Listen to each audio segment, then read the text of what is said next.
afternoon and welcome to LJ News.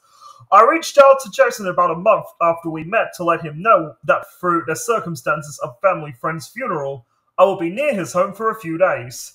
I wrote that it would be lovely to see him. I tried to sound balanced and carefree. I was honestly though desperate to connect in person, to see if his feelings for me mirrored my attraction and feelings for him. Surely, I couldn't see it any other way. I couldn't entertain the potential for any other perspective. I wasn't the only one in the energy that night. I wasn't the only one in our intense connection. My eyes were not the only eyes affected. I wasn't the only one in our kisses. He responded to my email immediately, confirming he'd love to see me too.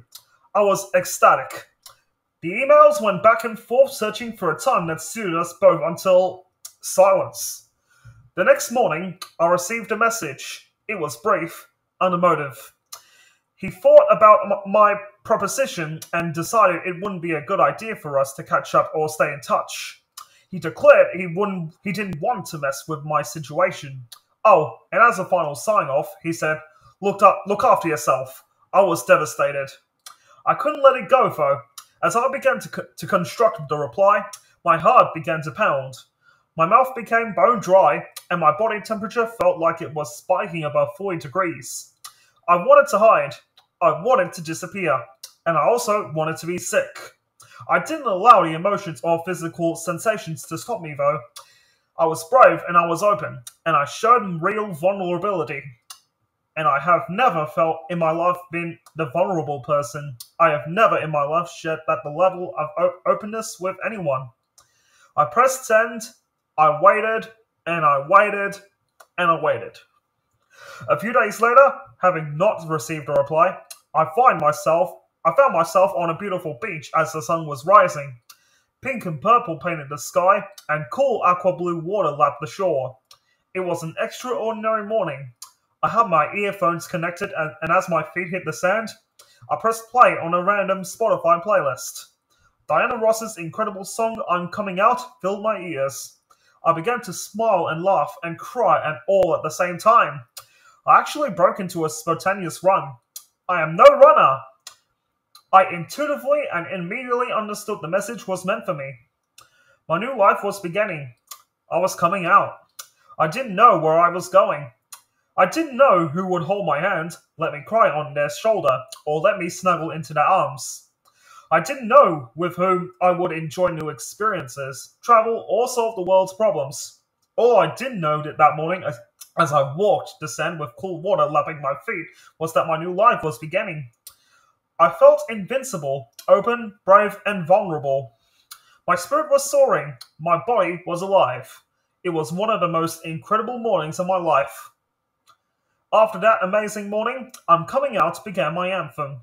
My theme song, my song that when times were challenging and there were many, led me home to my soul. It continues to be the most awesome, inspiring, heart-lifting, and powerful song in my life. And every time I play it, I receive just as much joy as the first time I really heard it that day on the beach. The song unfailingly gives me a you go, go girl vibe. I have integrated the messages that as long as I'm positive, have faith and trust in myself, then I can make it through life. Not only make it through life, but emerge as the real authentic, flawed, honest, and vulnerable Amanda. To step into my confidence and let the world see who I truly am.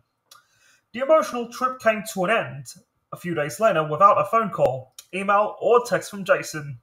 I slumped in the airport lounge with my parents and wrote in my journal. I could barely hold back my tears.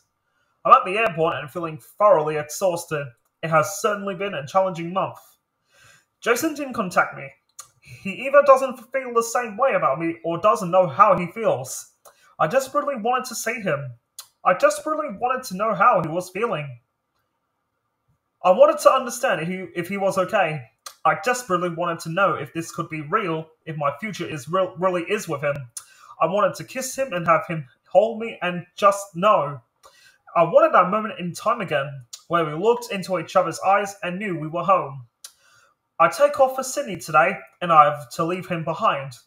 I have to be okay with that. I clearly wasn't okay. I was heartbroken. My soul had been smashed into a million pieces, but I had to move forward.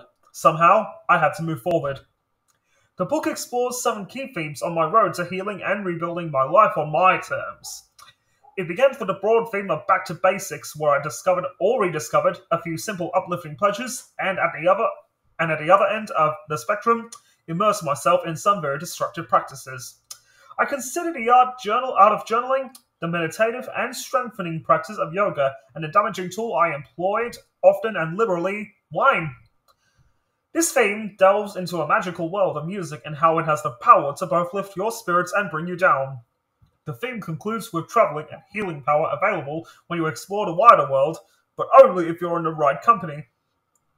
As I found myself struggling to understand the connection I shared with Jason, I went searching for answers above and beyond logical or rational explanations.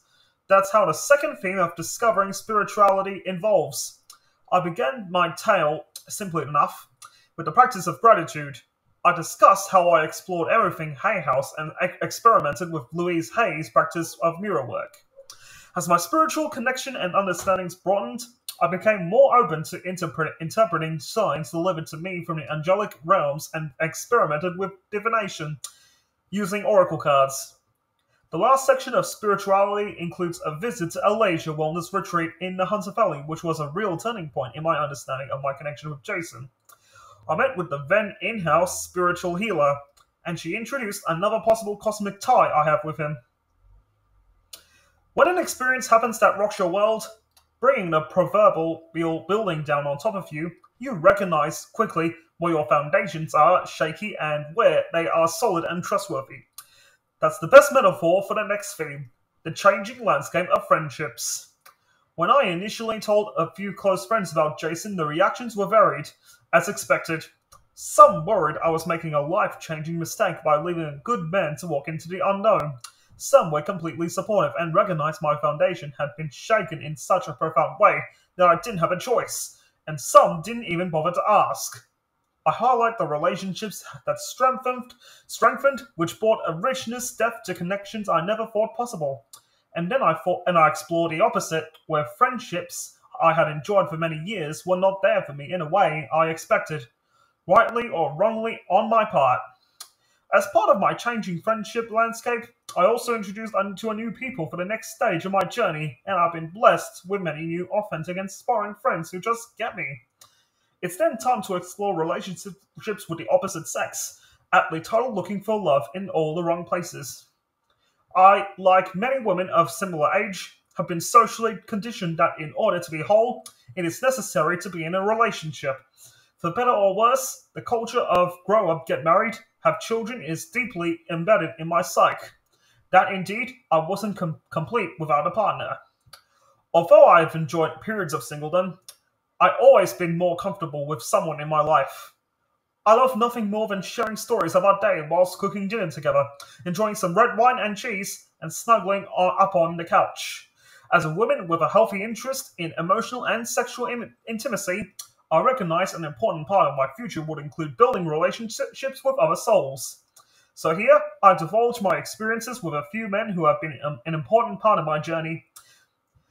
They have provided ample opportunity for self-awareness, personal growth, and ultimately, self-acceptance. First, there was Aiden. Then along came Luke again. I experimented with internet dating. And finally, there was Tim.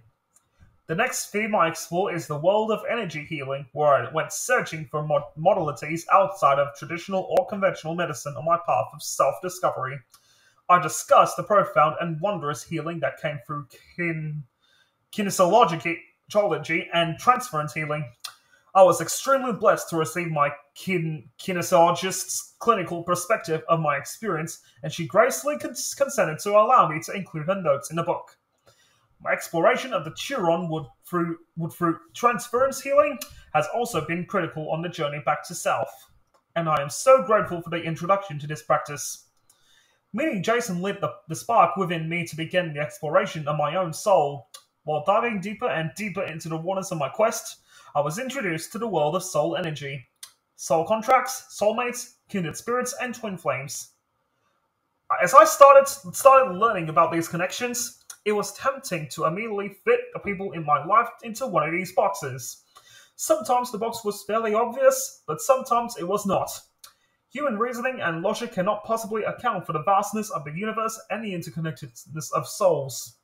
Life is messy, the universe is mysterious, and we don't get all of our questions answered. That's part of the deal we've signed up for. It's one of the many trappings of being human. We want to know all the answers, but what an arrogant thing to demand of this one short and precious life. I don't believe we met people by chance. I believe every significant relationship has been determined to maximize our soul's evolution. It may not be comfortable to it may even take you to the brink. But understanding a higher reason exists for meaning Jason has elevated some of my self-inflicted pain and suffering. The last thing is named A New Dawn, and I reflect on the 2 years since meeting Jason.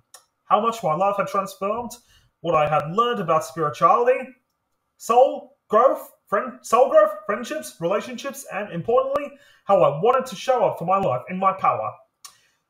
I'll touch on how I was moving forward and how the cogs had begun to turn with respect to my career, and how that's involved into my becoming an accredited transformation coach and human design consultant. Oh, and author.